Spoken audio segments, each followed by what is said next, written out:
Cuba tenemos grandes poemas y todos ellos constituyen el gran poema que es la Revolución Cubana, que hizo triunfar Fidel Castro.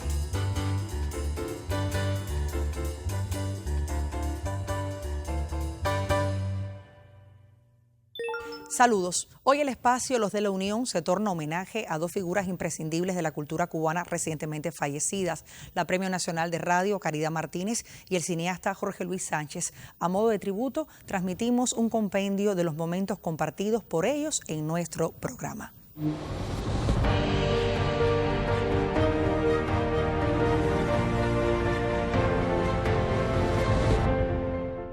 En Los de la Unión, homenaje a la recientemente fallecida Caridad Martínez, maestra de varias generaciones de radialistas y un referente en la creación artística de este medio. Reconocida directora de programas dramatizados, profesora, integrante además de una familia de artistas muy querida por el pueblo cubano. Gracias por aceptar la invitación, Muy Cari. gracias a ustedes por invitarme y muchas gracias también por las palabras tan bonitas.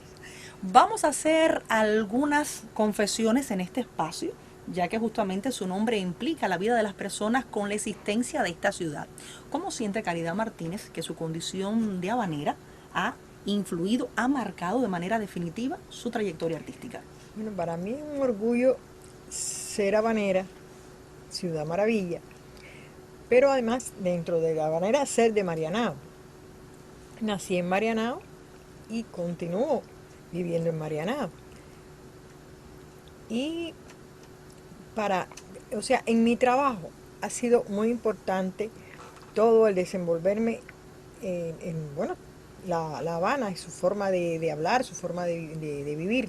¿Por qué? Porque yo, cuando estaba trabajando en las novelas y los seriados, yo dirigía Agente Especial y Novela Cubana, que hay que estar muy, muy permeado de cómo es la vida que te rodea. Claro, también como es una emisora nacional, uno tiene que también tratar de estar al tanto de cómo se habla, cómo se vive en otras provincias. Pero bueno, como la mía es aquí, La Habana, pues entonces ha influido mucho en mi trabajo, de mi obra, tanto en Agente como en Novela Cubana o en teatros y cuentos que he hecho que se han desarrollado aquí en La Habana. Camino al Progreso. Novela original de Ángel Luis Martínez. Dirección: Caridad Martínez.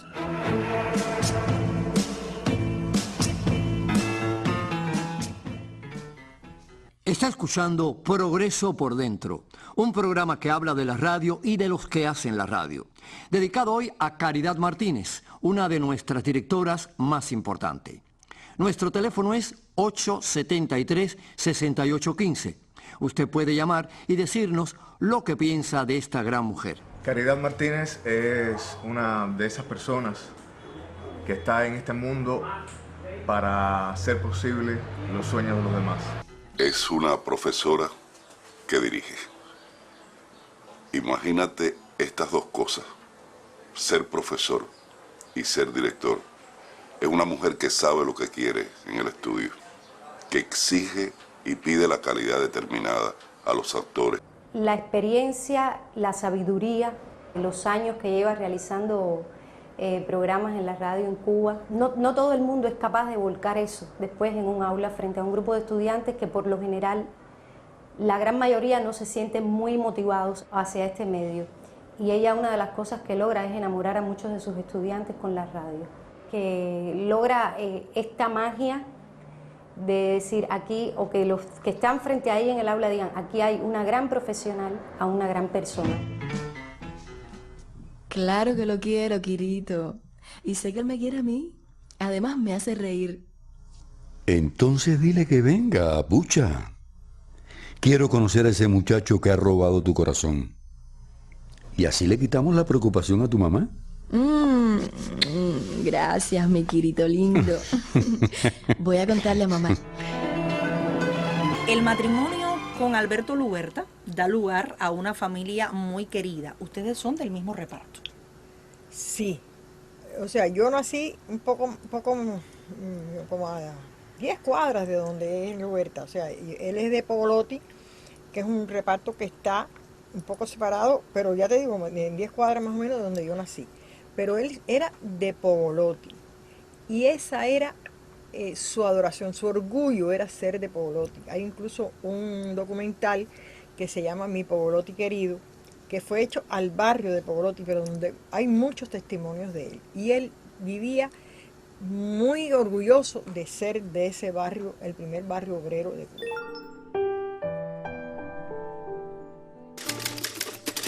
Hijo de Celia y Armando, nació en el seno de una familia humilde en la barriada de Pogolotti el 27 de septiembre de 1931. Oye, ¿a él qué le pasa? ¿Está ensayando el discurso? Toda mi carrera la he basado pensando en Pogolotti.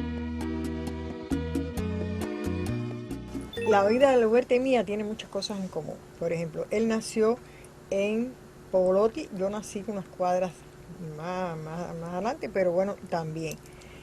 Los dos trabajando aquí en Radio Progreso. Pero además, los dos empezamos en la radio haciendo lo mismo, copiando libretos. O sea, él entró como copista en el 47 de CMQ, que incluso copió El Derecho de Nacer.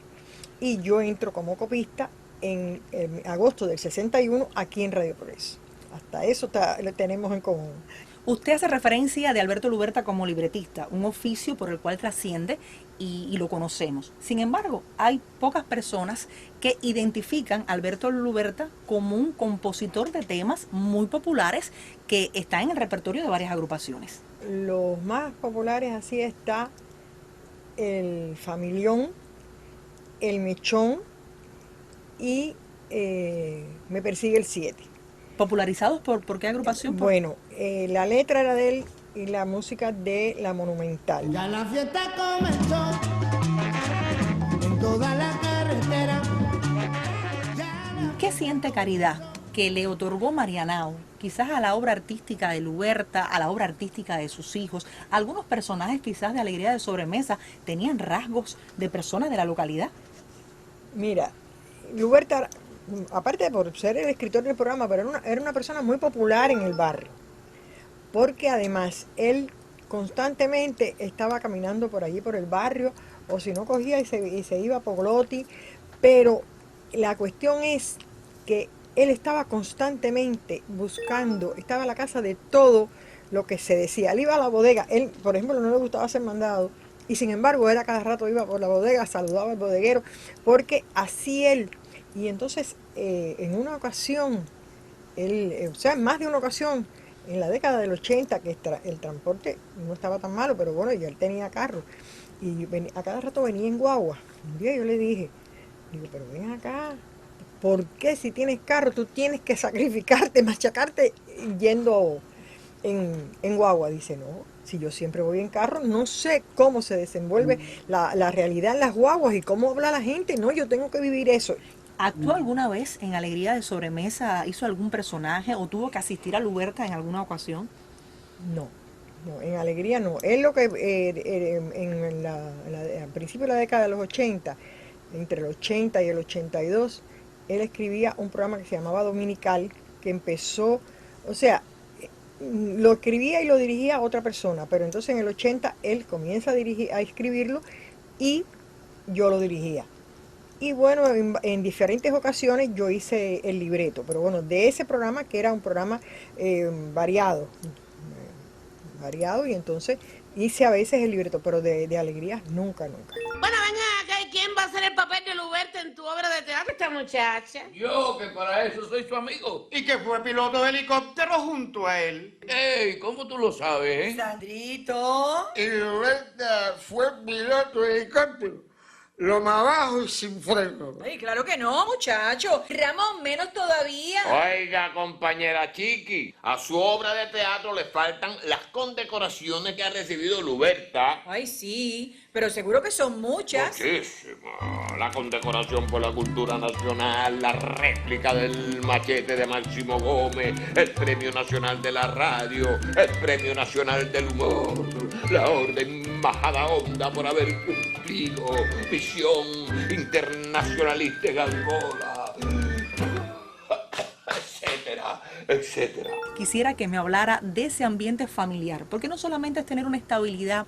en el trabajo y una obra artística, ustedes también han sabido tener una obra familiar y un legado familiar que es muy hermoso. ¿Cómo se logró todo esto, Cari? Bueno, nosotros no queríamos que los muchachos vinieran, que se dedicaran a nada de la radio, porque aquí o eres o no eres. Si no eres, entonces no queríamos que lo fueran a decir, lo toleramos porque son los hijos de Luberta y Caridad, pero no hay quien los...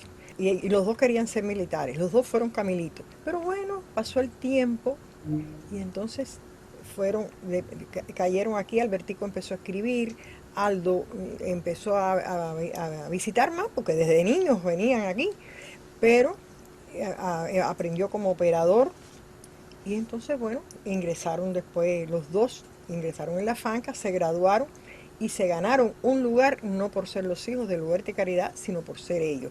Pero es que además, hubo un momento que Luberta le decía a Radio Progreso, la emisora no era la emisora de la familia cubana, sino la emisora de la familia Luberta, porque estábamos nosotros, estaban ellos dos, pero dos hijas de él también trabajaron aquí en la emisora, o sea que la familia, toda en los medios. Y entonces, bueno, había el momento que incluso yo tenía el espacio por la mañana de agente especial, lo grababa con los dos. Aldo era el grabador y Albertico musicalizador. A veces, porque los dos escriben, a veces había una serie que la habían escrito los dos y así. Y entonces, pero hay una cosa, que tanto Luberta y yo como ellos, cuando llegábamos a la casa, ya, los problemas de trabajo se quedaban. Y cuando llegábamos aquí, las cosas de la casa se quedaban allá, porque si no hubiera sido enloquecedor. No había un alto. Y entonces eso sí lo teníamos. Un día pasa cualquier cosa, pasaba algo, bueno, entonces sí lo comentábamos, pero era una excepción. Las cosas de trabajo en Infanta 105 y las cosas de la casa en 84A 4107. Con ubicación y dirección y todo para delimitar estos espacios y de esta manera pues pudieron resolverlo y además que sus hijos tienen una carrera que es también por mérito propio. Háblame de los nietos, ¿siguen también el mundo artístico? Bueno, el mayor siempre estaba muy admirado por el trabajo de su papá y él quiere ingresar en la FANCA, vamos a ver. Pero el más chiquito no, el más chiquito dice que va a ser matemático cibernético. Ah, qué bien. Su abuelo le decía, tú vas a ser humorista porque es muy gracioso. Y a veces él llamaba por teléfono a su abuelo y le decía un chiste. Abuelo, oye esto, y le decía el chiste. Después su abuelo al otro día lo llamaba y dice, oye, lo puse en la hijuela y así. Hoy, en Los de la Unión, homenaje al recientemente fallecido cineasta Jorge Luis Sánchez, fundador del movimiento cineclubista y de la Federación Nacional de Cineclubes de Cuba, reconocido por el valor artístico de su creación documental y de ficción. Primeros instantes a felicitarlo desde ya por el premio en el concurso Caracol 2022, premio de ficción y justamente con la obra Buscando a Casal. Así que muchísimas felicidades por este premio. Y vamos a indagar un poco en esta película que fue exhibida en la televisión, también en los circuitos de cine, y que digamos que es una deuda personal desde un documental que culminó luego siendo un largometraje. Hablemos un tanto de por qué esta motivación. Bueno, primero, mi interés sobre Casal, yo quería que fuera una película, pero con 20 y pico de años es un poco difícil. Y lo que hicimos fue ponerle todas las energías a un documental que se llama Donde está Casal, es afirmativo, porque Casal es un poeta nuestro envuelto en una aureola de misterio, a veces construido por sus mismos coetáneos, amigos que lo conocieron, no lo entendían, entonces a veces lo que no se entiende se trata de ponerlo en una onda fantasmagórica. Conclusión, los restos de Casal no aparecieron, no sabe dónde están, pero fue pretexto para hacer ese documental. Y años después, muchos años después, es que pude hacer la película Buscando a Casal. ¿Encontró Casal? Es decir, ¿encontraste ese Casal o en esa búsqueda de ese Casal también personal te has dado cuenta que sigue siendo un ser de misterio? Muy buena pregunta. Mira, yo creo que sí lo encontré, porque una vez que pude apartar todas las hojarascas que los varios años, Casal muere en el siglo XIX, 1893, diversas generaciones de intelectuales trataron de acercarlo, de rescatarlo, Lezama, Cintio, el Grupo Orígenes, después otros intelectuales ya en la Revolución. Encontré un Casal tan cubano como tú, como yo. Ahí están sus cartas, donde Casal está hablando de que piensa emigrar a Tampa a hacer tabacos como una manera de resolver una situación económica. O sea, no es un ser extraterrestre, es un ser nuestro. Y lo más duro, bueno, que vivió 29 años. Entonces, había muchas cosas de su vida, aunque fue en otro contexto, elementos que le hicieron la vida muy difícil, la desidia, la ignorancia, la incultura. Entonces son resortes de una época ida, pero que a veces también pueden estar conviviendo en este siglo. Por tanto, encontré un Casal de carne y hueso con una alta sensibilidad y muy contemporáneo en su conducta, en su gusto por la literatura, en su deseo, por supuesto, de dejar una huella. Se arroja la vena rota de su brazo robusto. No. Que arroja sin cesar la vena rota de su robusto brazo. Luce su armadura como si el sol dejando sus estaciones. Ariste. Falta de imaginación, Mesías Casal. Crisis creativa, abulia, pereza intelectual, musas ausentes. Oscuros pensamientos. Y ruido. De espantoso bigote.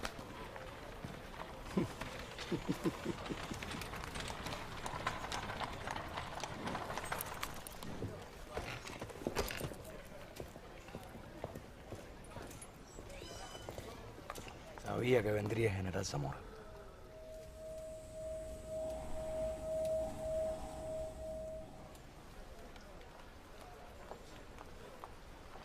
Existe el peligro de que se vea amenazado y... Alguien haga el milagro de que tengamos un déspota menos. Ay, mi madre. Por Dios, Casal. No tienes los labios de marfil. No está bien de la cabeza, Casal. Esta gente te aplasta en un abrir y cerrar de ojos. Ha sido un pequeño fragmento de esta obra que también no solo tenía el desafío de esta búsqueda, digamos que conceptual o personal de Casal, sino una apuesta estética también muy atrevida y arriesgada. ¿Así fue concebido a la hora de enfrentarte a hacer este filme? Mira, Casal a mí también me transformó, en el sentido de que la primera versión que yo tenía era una película de época, la catedral, La Habana Vieja, y un día, como fueron tantos años pensando para hacer la película, un día me dije no, Casal, que fue un hombre que vivió en el artificio, que tuvo que reinventarse para poder sobrevivir en aquella Cuba colonial, no se merece una película naturalista. Y entonces es esta película que, como tú bien apuntas, estéticamente juega con lo fantasioso, con el artificio y de repente las flores son de papel, las cosas no son necesariamente naturalistas, no quiere decir que no sean realistas, pero es una manera de entender, o no entender, de expresar ese mundo casaliano que me dio mucho placer. A veces tenía miedo, a veces yo decía, esta película se parece a una película esta del cine mexicano, que no digo que sea malo ni bueno, pero donde tú descubres que la escenografía es de cartón. Aquí el cartón es el profeso, las costuras es el profeso. Un mundo muy casaliano que entiendo que hay alguna gente que le cuesta trabajo. A mí me decía un estudioso de Casal muy joven, me dijo, ay, me gustó la película, pero hace falta hacer la película de verdad. O sea, para él esta no era una película de verdad porque no era ese naturalismo del que la misma poesía de Casal no está. Casal es un innovador, es el que aproxima el modernismo en la literatura. Por tanto, Casal se merecía una película más transgresora, más atrevida, más fresca. Levántate.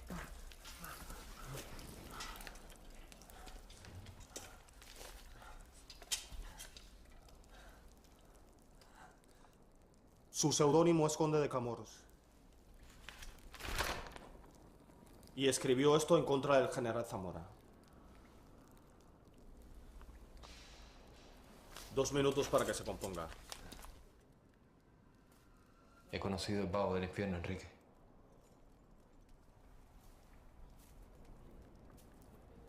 Si no es en esta vida, será en la otra. Pero algún día pasearé por estas calles con mi kimono y un séquito del montón anónimo detrás, imitándome. Vamos a estar en problemas. Si le llevas esta nota a la señora Ichikawa, tal vez pueda hacer algo por ti. ¿Sientes que también dentro de la filmografía personal esta ha sido una película de parteaguas, de rompimiento? Mira, el mejor piropo, yo soy de los directores que trata de poner un freno al ego. Todos tenemos un ego, sí. Que el ego a veces nos ayuda a tener la cara dura y salir con una propuesta estética arriesgada. Si no tienes eso, tienes miedo.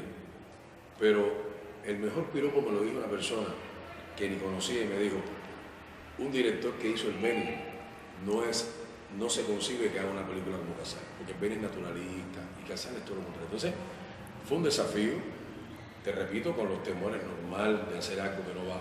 Me marcó mucho, es un parteaguas, pero lo que no estoy seguro es si yo puedo seguir por el camino de la película de Casal. No estoy seguro, pero evidentemente fue y será un parteaguas. No sé lo próximo que va a... Qué locura. Si pueda tener una parte de Casal, una parte de Beni, porque evidentemente como realizador sí pienso que te ha cambiado a la hora de volver a repensar un proyecto. Pero bueno, eso ya tendríamos que verlo en el futuro. Yo quisiera hablar de ese documentalista y ese realizador de ficciones que coexisten. ¿Qué piensas que le ha dado uno al otro? ¿En qué te ha ayudado el documental a la hora de asumir la ficción y viceversa a la hora de asumir la ficción? ¿En qué te ayuda el documental? Mira, yo preferiría hacer película, como se le llama también, largometraje de ficción, que documental. Para mí el documental es muy retador, porque el documental, lamentablemente, a veces se hace muy fácil y a cualquier cosa le decimos documental. Entonces lo respeto tanto que yo te puedo decir que en cada documental yo dejo la vida, porque no quiero repetirme, porque quiero que sea diferente, porque no quiero abusar de la entrevista, porque no quiero abusar de la fotoanimación, de los recursos convencionales que tiene un documental. Entonces, sin embargo, la ficción la he hecho menos que documental, por supuesto, que 4 largometrajes de 2 horas son 8 horas en pantalla, pero me siento mejor, porque la posibilidad de inventar, de innovar, por lo menos para mí, no es que sea más fácil, pero es más llevadera. El documental lo respeto tanto que lo pienso mucho para hacer un documental. Pero hay personas aquí que se han sacrificado para tener sus cosas buenas y todos lo han perdido en un momento por un fuego o por una inundación de momento, no ha dado tiempo. Esas cosas son cosas muy tristes.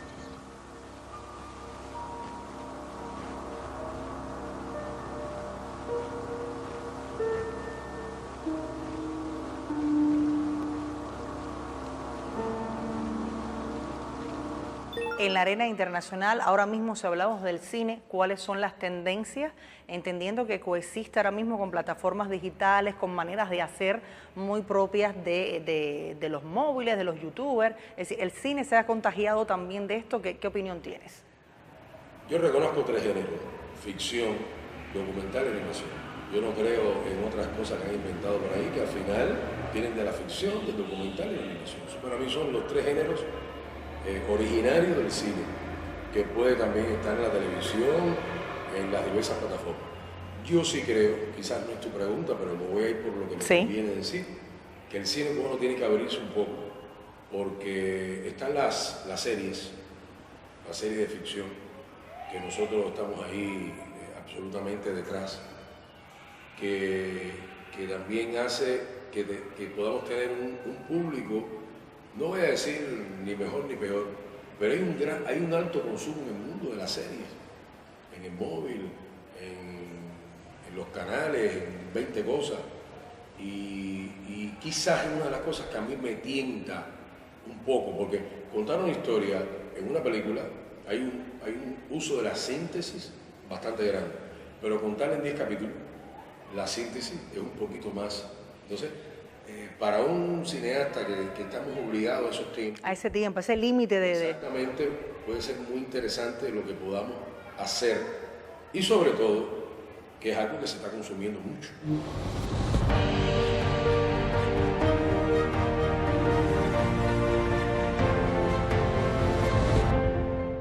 Y hoy en este espacio, los de la Unión, rendimos homenaje a dos figuras de la cultura nacional, la Premio Nacional de Radio, Caridad Martínez, y el cineasta Jorge Luis Sánchez, que siempre brille por siempre el legado artístico que ambos entregaron.